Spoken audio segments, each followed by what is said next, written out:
दोस्तों बहुत बहुत स्वागत करता हूं आप सभी का। सुप्रीम कोर्ट जजों ने एक सराहनीय कदम उठाया है। सुप्रीम कोर्ट के तमाम जज अपनी जो संपत्ति है उसे सार्वजनिक करने जा रहे हैं और सुप्रीम कोर्ट के तमाम जजों ने जिस तरीके से ये कदम उठाया है उसकी सराहना हर कोई कर रहा है। बी.आर. गवई ने भी सुप्रीम कोर्ट के जजों की सराहना की है। सुप्रीम कोर्ट के सीजेआई बी.आर. गवई ने इसे पारदर्शिता के माध्यम से जनता का विश्वास बढ़ाने और अधिक जवाबदेही को बढ़ावा देने और नैतिक नेतृत्व का उदाहरण स्थापित करने के लिए एक महत्वपूर्ण कदम बताया है। दोस्तों, इस समय बी.आर. गवई लंदन में हैं क्योंकि ब्रिटेन के सुप्रीम कोर्ट ने वहां पर एक गोलमेज सम्मेलन का आयोजन किया है और इसी सम्मेलन में भाग लेने के लिए बी.आर. गवई लंदन पहुंचे हुए हैं। वहाँ से उन्होंने एक बहुत बड़ा ऐलान किया है। वहाँ से बहुत सारी बातें उन्होंने कही हैं जो आपको जाननी चाहिए। सबसे बड़ा ऐलान उन्होंने ये किया है कि रिटायरमेंट के बाद वो कोई भी पद नहीं लेंगे और उन तमाम जजों को भी लताड़ लगाई है जो लोग रिटायरमेंट के बाद या रिटायर होने के बाद या इस्तीफ़ा देने के बाद किसी पार्टी में चले जाते हैं, चुनाव लड़ने लगते हैं या फिर किसी बड़े पद पर चले जाते हैं लोभ लालच में। उन जजों को आईना दिखाया है बी.आर. गवई साहब ने। साथ ही साथ कोलिजियम को लेकर एक बहुत बड़ा बयान दिया है बी.आर. गवई ने। दोस्तों, आज हम कोलिजियम पर भी बात करेंगे कि कोलिजियम कितना सही है और कोलिजियम का क्या विकल्प होना चाहिए। तो सबसे पहले इस महत्वपूर्ण ब्रेकिंग पर आप नज़र दौड़ाइए। जो सुर्खी आपके सामने इसे देखिए। क्यों रिटायरमेंट के बाद कोई सरकारी पद नहीं लेना चाहते सीजेआई बी.आर. गवई। बोले, किसी जज के चुनाव लड़ने से न्यायपालिका की स्वतंत्रता और निष्पक्षता पर संदेह पैदा होता है। ये एक महत्वपूर्ण बयान दिया गया है बी.आर. गवई के माध्यम से। दोस्तों, बी.आर. गवई शायद ऐसे पहले सीजेआई हैं जिन्होंने लगातार पारदर्शिता, निष्पक्षता, स्वतंत्रता की बात करते हैं, सुप्रीम कोर्ट में या न्यायिक सुधारों की वकालत करते हैं। और उनका ये कहना कि जजों को रिटायरमेंट के बाद पद नहीं लेना चाहिए, यकीनन ये काबिले तारीफ़ है। यकीनन बी.आर. गवई की इस पर तारीफ़ होनी चाहिए। बी.आर. गवई खुद को कट्टर अम्बेडकरवादी कहते हैं।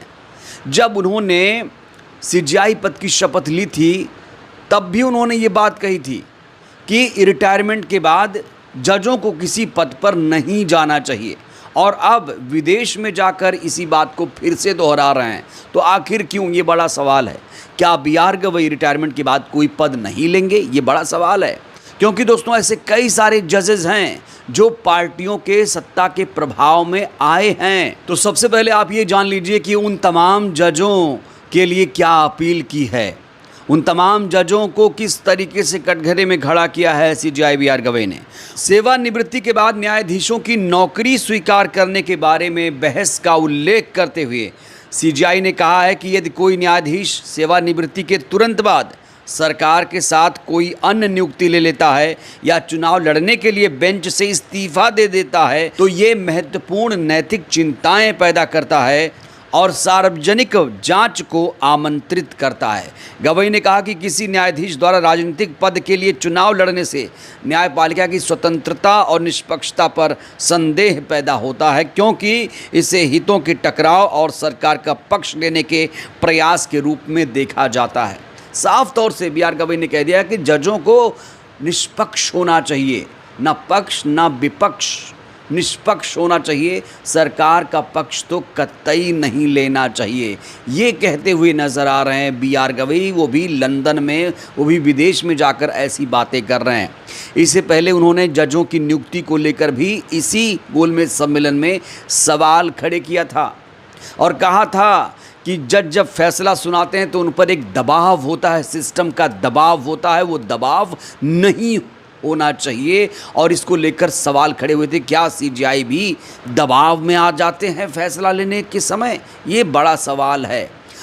बड़ा सवाल ये भी है कि सीजेआई बी.आर. गवई इस तरह की बातें आजकल क्यों कर रहे हैं। बी.आर. गवई ऐसी बातें इसलिए कर रहे हैं क्योंकि वो न्यायिक सुधारों की वकालत करते हैं। आपने देखा होगा कि रंजन गोगोई एक सीजेआई थे जो राज्यसभा चले गए थे। जो अभी पूर्व सीजेआई डी.वाई. चंद्रचूड़ है वो एक कॉलेज में प्रोफेसर बन गए हैं। हालांकि अभी जस्टिस संजीव खन्ना को लेकर ऐसी कोई खबर नहीं है कि वो कोई पद ग्रहण करने जा रहे हैं, लेकिन कहा जा रहा है कि बहुत जल्द वो भी किसी पद पर नियुक्त हो सकते हैं। इससे पहले आपने देखा होगा इलाहाबाद हाई कोर्ट के जज शेखर यादव का वो विवादित बयान, जिसको लेकर वो सुर्खियों में आ गए थे कि कठमुल्ला देश के लिए खतरा हैं। दोस्तों, आपके मन में ये सवाल खड़ा हो रहा होगा, क्या कोई जज रिटायरमेंट के बाद किसी पार्टी को ज्वाइन करता है? तो इस सवाल का जवाब है हाँ। पश्चिम बंगाल का वो वाक़या याद करिए, ये हेडलाइन आप देख सकते हैं। पूर्व जज अभिजीत गंगोपाध्याय बीजेपी में शामिल, राज्य पार्टी प्रमुख की उपस्थिति में ली सदस्यता। तो कलकत्ता हाई कोर्ट के पूर्व जज जस्टिस अभिजीत गंगोपाध्याय ने इस्तीफ़ा देकर बीजेपी ज्वाइन कर ली थी। ये बेहद ही हैरान कर देने वाला मामला था कि जो व्यक्ति जज था, जो फैसले सुनाता था, तो वो किस तरीके के फैसले सुनाता होगा जब वो जज की कुर्सी पर बैठता होगा। इसके अलावा मध्य प्रदेश हाई कोर्ट के पूर्व जज ने भी, जिनका नाम रोहित आर्य है, वो भी बीजेपी में शामिल हो गए थे। तो ये जो दो मामले हैं काफ़ी चिंता पैदा करने वाले हैं कि किस तरीके से जो जज हैं वो किसी पार्टी के पक्ष में आ जाते हैं, इस्तीफ़ा देकर पार्टी ज्वाइन कर लेते हैं, और अगर नहीं देते हैं इस्तीफ़ा तो अपने फैसलों से किसी पार्टी को खुश करते हैं, रिटायरमेंट के बाद वो बड़ी पोस्ट ले लेते हैं। तो इसी को लेकर सवाल खड़े कर दिए हैं CJI BR गवई ने कि ऐसा जज को नहीं करना चाहिए। अगर कोई जज ऐसा करता है तो वो जनता के साथ विश्वासघात करता है। लंदन के गोलमेज सम्मेलन में BR गवई ने कोलिजियम को लेकर भी सवाल खड़े किए। संवैधानिक न्यायालयों में न्यायाधीशों की नियुक्ति कोलिजियम प्रणाली कैसे अस्तित्व में आई, इसके बारे में CJI BR गवई ने बात की है और स्वीकार किया है कि कोलिजियम प्रणाली की आलोचना हो सकती है। उन्होंने कहा कि कोई भी समाधान न्यायिक स्वतंत्रता की कीमत पर नहीं आनी चाहिए। उन्होंने इस बात पर जोर देने की कोशिश की कि न्यायाधीशों को बाहरी नियंत्रण से मुक्त होना चाहिए। उन्होंने कहा है यहाँ साफ तौर से कि कोलिजियम की आलोचना हो सकती है। दोस्तों, कोलिजियम अस्तित्व में कैसे आया आपको पता होगा। दोस्तों, 1982 में फर्स्ट जज केस आया, जिसे SP गुप्ता केस भी कहा जाता है।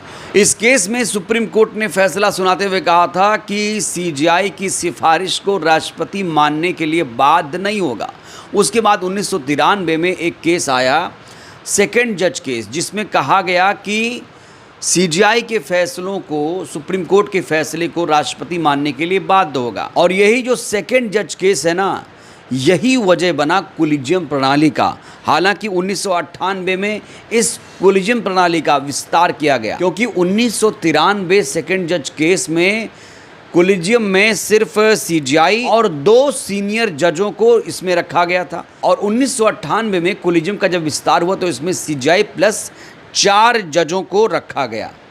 हालांकि हाई कोर्ट के लिए जब कोलिजियम प्रणाली बनती है तो उसमें CJI और 2 सीनियर जज होते हैं। और कोलिजियम की बहुत सारे लोग आलोचना करते हैं, जैसा कि गवई साहब ने भी कहा कि इसकी आलोचना हो सकती है। कोलिजियम की आलोचना उसकी पारदर्शिता को लेकर होती है। कहा जा रहा है कि कोलिजियम में अपारदर्शिता है, यानी पारदर्शिता की कमी है, भाई भतीजावाद यहाँ पर ज़्यादा है। जो भी कोलिजियम के आलोचक हैं वो इस बात को रेखांकित करते हैं। और आपको ये भी याद दिला दें, कोलिजियम को ख़त्म करने के लिए मोदी सरकार ने 99वां संविधान संशोधन किया था, याद होगा आपको, जिसे कहा गया था कि ये राष्ट्रीय न्यायिक आयोग अब जजों की नियुक्ति करेगा। ये मामला सुप्रीम कोर्ट में गया। उसके बाद सुप्रीम कोर्ट ने इस कानून को, जो राष्ट्रीय न्यायिक नियुक्ति आयोग कानून था, इसे रद्द कर दिया। सुप्रीम कोर्ट ने कहा ये असंवैधानिक है, क्योंकि ये जो राष्ट्रीय न्यायिक नियुक्ति आयोग था, इसमें CJI थे, 2 सीनियर जज थे और कानून मंत्री थे, प्रधानमंत्री थे, और 2 सिविल सोसाइटी के सदस्यों को रखा गया था। तो इसको लेकर सवाल खड़े हुए कि भाई ये जो 4 व्यक्ति हैं, जो प्रधानमंत्री, कानून मंत्री और जो सिविल सोसाइटी के लोग हैं, ये तो सरकार के लोग हैं, ये तो सरकार ही इनको लाएगी। तो फिर 4-3 का रेशियो हो जाएगा, तो जो जज नियुक्त किए जाएंगे कहीं ना कहीं उसे सरकार ही नियुक्त करेगी। इसीलिए सुप्रीम कोर्ट ने इसे असंवैधानिक बताया और इसीलिए आज भी कोलिजियम सिस्टम हमारे देश में चल रही है। लेकिन इसकी आलोचना सिर्फ और सिर्फ इसलिए होती है क्योंकि इसमें अपारदर्शिता है और भाई भतीजावाद के आरोप लग रहे हैं। तो कोलिजियम को लेकर ये जो टिप्पणी की है बी आर गवई ने, ऐसी टिप्पणी किसी सीजेआई ने नहीं की थी।